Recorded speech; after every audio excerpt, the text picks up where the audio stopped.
Nous allons revenir dans cette vidéo au jeu de Pomme Carry. C'était la dernière vidéo que je vous ai fait, dans laquelle je vous ai fait connaître ce jeu, si vous ne le connaissiez pas déjà, bien entendu. Et le jeu Pomme Carry, donc était un jeu, est un jeu dans lequel on ne joue que dans un seul cadran et on peut jouer à 2 contre 2, voire 3 contre 3. Plus souvent, on dira 2 contre 2. Bon, je ne reviens pas sur la règle du jeu en détail, dans le sens où il faut aller voir la vidéo euh, pour savoir comment on y joue. Mais on va y revenir forcément. Là, ce sont des dés que je vais enlever ici. On joue donc toujours avec 2 dés. On va jouer à 2 contre 2. Les dames sont à l'extérieur. Et de quoi vais-je vous parler? Eh bien, d'une deuxième manière de jouer au Pomme Carry. Nous avons vu que la première version est un jeu de parfait hasard. C'est-à-dire il n'y a pas de possibilité de raisonnement. On fait ce que les dés nous disent de faire, point final.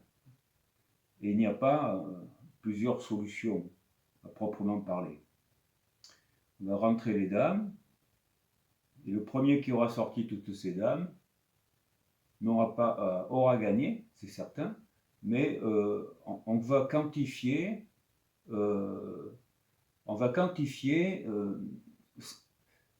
sa victoire. On va donner une valeur à sa victoire.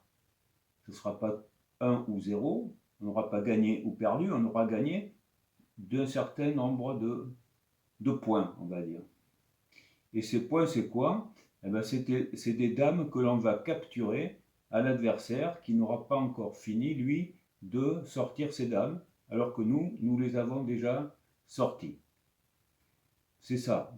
Bon, vous irez voir. Donc, en fait, c'est un peu comme si on portait une aide à notre adversaire pour terminer de sortir ses dames. Voilà comment ça se passe. Et en fonction du nombre de dames qu'on aura capturé à notre adversaire, ben ça donnera un poids à la victoire. Ou qui pourrait être même un match nul, dans la mesure où on pourrait ne capturer aucune dame à l'adversaire. Mais le plus souvent, on va en capturer. 1, 2, 3, etc. Plus on en aura capturé, plus la victoire sera forte. Elle sera forte dans un sens où ça, c'est encore une chose très spéciale dans le jeu du Pomme Carry, qui est plutôt un jeu d'ambiance, on va dire, dans le sens où les dames capturées vont donner la possibilité à ceux qui les ont gagnées d'aller donner une espèce de pénitence à l'équipe perdante. Chaque joueur de l'équipe gagnante va donner à son vis-à-vis une claque sur la paume de la main de son adversaire. Plus ou moins fortement, c'est lui qui en décidera. Et chaque équipier fera la même chose avec l'équipier qui est en face. Ça n'a pas été vu de cette manière par tout le monde. En fait, c'est la traduction d'une phrase,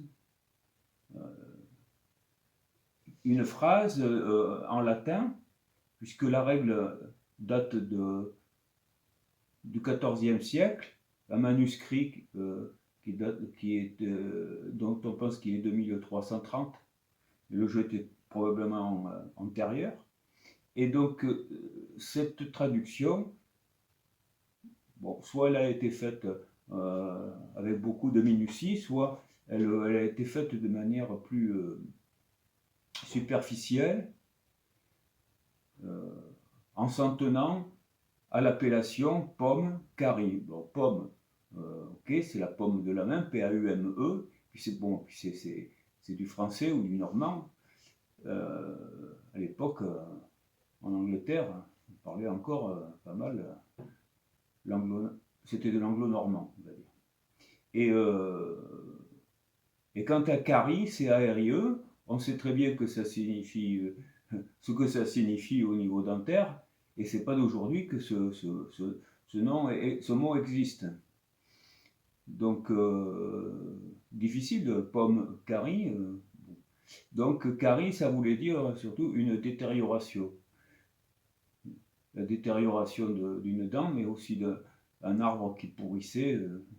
Voilà. Et on pourra trouver aussi que même des murs d'une maison, on pourra parler de carie sur un mur d'une maison qui se délabre, qui tombe en ruine, d'un bâtiment carrément. Donc il y a un rapport avec la détérioration. Donc effectivement, lorsqu'on va frapper la main de l'adversaire, on peut lui apporter en quelque sorte une détérioration. On peut le voir comme ça. Mais carie, lorsque les Anglais ont commencé à utiliser le mot carie, c'était un mot qui venait de France, et c'était pris au sens de to carry, C-A-R-I-E quand même, hein, c'était écrit comme ça, et c'était dans les dictionnaires marqué équivalent à to bear, B-E-A-R, et en rajoutant un E. Donc évidemment, les orthographes ont changé aujourd'hui, hein, carry c'est A-2-R-Y, okay, to bear, il n'y a pas de E à la fin. C'est deux manières de dire porter ou transporter, mais ça n'a pas tout à fait le même sens. Alors carry, on peut le voir, carry, hein, dans le sens aussi évidemment initial de transporter. Donc lorsque les joueurs vont avoir fait des prisonniers, il faudra que l'adversaire porte la paume de leur main vers vous, pour que vous puissiez donner le fameux coup sur cette main.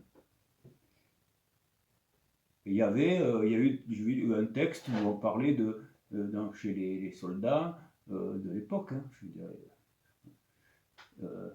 en 1500, quelque chose comme ça, où on disait qu'il fallait, en anglais, il disait porter la main, pour dire porter la main dans leur dos, pour tenir la poignée de la dague, on disait to carry the hand. Donc voilà, vous voyez. Donc c'est bien amener la main vers un endroit. Bon. Donc vous voyez, ça peut être le mouvement de la main, ou ça peut être aussi le mal que l'on inflige à cette paume de main. Je pense qu'il n'y peut pas y avoir de contestation sur cette signification. C'est ce que nous dit de toute façon l'auteur. Il nous dit voilà, et c'est pour cela que l'on appelle le jeu pomme carré. Après avoir expliqué la manière d'exercer cette punition à l'adversaire. Ça peut paraître très bizarre. Mais comme je l'ai dit dans la première vidéo, il existe un autre jeu qui s'appelle la main chaude. Alors la main chaude, c'est un jeu qui était pratiquement un jeu qui a même de salon, hein, de ce qu'on appelait des jeux de société. Alors les jeux de société, c'est ce qu'on appelait un jeu de société au 19e siècle, hein, c'était des jeux qui se jouaient en société, avec non pas un contre un, puisque un jeu de dames, vous voyez, ou un jeu de table, comme nous avons ici, le plus souvent ça se joue à un contre un. On ne peut pas dire que c'est un jeu de société. Et par contre, lorsqu'il y a beaucoup plus de personnes, ça devient un jeu de société. Là, on peut dire que 2 contre 2, 3 contre 3, on commence à faire un jeu de société. Et puis les jeux de société, après, ils étaient de différentes sortes. Et donc, il y avait ce fameux jeu de la main chaude. Alors la main chaude, bon, je pense que beaucoup connaissent, hein. Il y a eu beaucoup de figurations sous forme de peinture, tableaux, de peinture, de gravure, etc. sur la pomme carrée, sur le jeu de pommes, excusez-moi, sur le jeu de pommes, de pommes. Oui, vous verrez que c'est un jeu de pommes. La main chaude est un jeu de pommes, dans le sens c'est la pomme de la main. Hein. Comme le jeu de pommes d'ailleurs, lorsqu'on joue, on parle du jeu de pommes. À l'époque, qui était un sport. Parce qu'il se jouait avec la pomme de la main à l'origine, avant de se jouer avec une raquette. Donc le mot pomme est bien connu, palma en latin, et à ne pas confondre bien sûr avec le palmier. Bien, ceci dit, c'était quoi le jeu de la main chaude? Bon, bah, lorsque ça s'est joué plutôt dans les salons ou même dans les cours de récréation ou n'importe où, entre les enfants, bah, c'est simplement une personne qui était assise, la deuxième était donc à genoux devant et mettait sa tête dans les genoux de la personne assise, de sorte qu'il ne pouvait pas voir rien du tout. Et derrière passait 1, 2, 3, plus d'un en tout cas, autres joueurs qui allaient ensuite lui donner une claque dans la main, dans la paume de la main, qui était qu'il avait eu soin de mettre dans son dos lorsqu'il était à genoux devant l'autre personne assise. Et il devait savoir qui est-ce qui avait frappé sa main. Il fallait qu'il découvre qui c'était. S'il découvrait, ben, ça en changeait, puis c'était celui qui avait été découvert qui prenait la place de celui qui allait prendre le coup. Voilà. Bon, ceci étant dit, il faut savoir que c'est un jeu qui au départ n'est pas vraiment un jeu de société comme on l'entend, mais c'était un jeu qui se jouait dans la marine. Dans la marine, il y a des moments où il ne se passe pas grand-chose du fait que le vent ne souffle pas. À l'époque, hein, la marine à voile. Donc pour cela, vous allez voir, j'ai une vidéo sur ma chaîne concernant la partie de tric-trac de Prosper Mérimée. Vous verrez que l'histoire, j'explique un peu tout le contexte de l'histoire, notamment que c'est une histoire qui est racontée lors d'un manque de vent sur un voilier, et donc il faut bien s'occuper, les gens se racontent des histoires. Bon, ben là, pour s'occuper, les marins, qu'est-ce qu'ils faisaient? Eh bien, ils jouaient à la main chaude. Et au lieu de parler comme ça, je vais simplement vous lire un article que j'ai trouvé, un article dans un livre ancien. Ce livre, c'est The Great French Dictionary, voilà, écrit par Guy Miège en 1688. Guy Miège qui était suisse, mais qui avait vécu en Angleterre. Et donc, pour ce dictionnaire français, il parle de la main chaude. Alors, je vous le dis, la main chaude est un divertissement des gens de l'équipage qui se mettent 10 ou 12 ensemble et en prennent un au sort, qui est obligé de se pencher et d'appuyer la tête contre le grand mât. Vous voyez, là, c'est plus sur les genoux de quelqu'un, sur le grand mât, mettant sur le dos une de ses mains ouvertes. C'est ce que je vous ai dit. Donc, il y a la paume de la main qui apparaît à la vue des autres.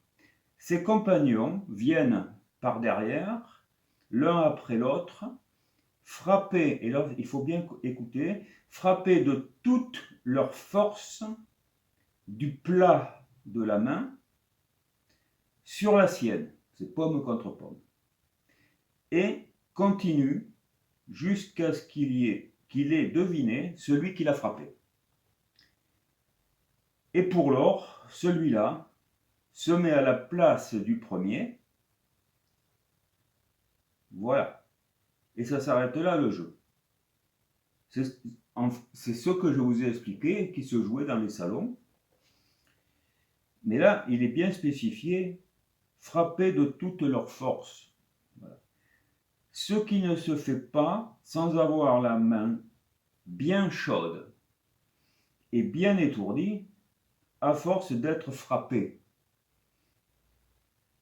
Surtout lorsque quelques jeunes officiers venant à être de la partie a essayé sur ses mains délicates des coups portés par des mains endurcies et pleines de durillon. Bon, ça veut dire que les officiers n'avaient pas un rôle sur le bateau qui faisait fonctionner beaucoup leurs mains, hein, puisqu'ils fonctionnaient plutôt de leur cerveau. Et les marins, eux, habitués à tirer les cordages, bien entendu, avaient des mains très calleuses et bien dures, et faisaient souffrir bien les mains fragiles. Voilà, vous voyez, ça, c'est pas d'aujourd'hui, c'est ce que l'on appelle la main chaude. Bon, il a expliqué pourquoi c'est chaude, hein, voilà. Mais ce qu'il faut bien retenir, c'est aussi que, on dit qu'ils frappent de toute leur force. C'est important. C'est important parce que si on prend... Là, je vais être obligé de me pencher.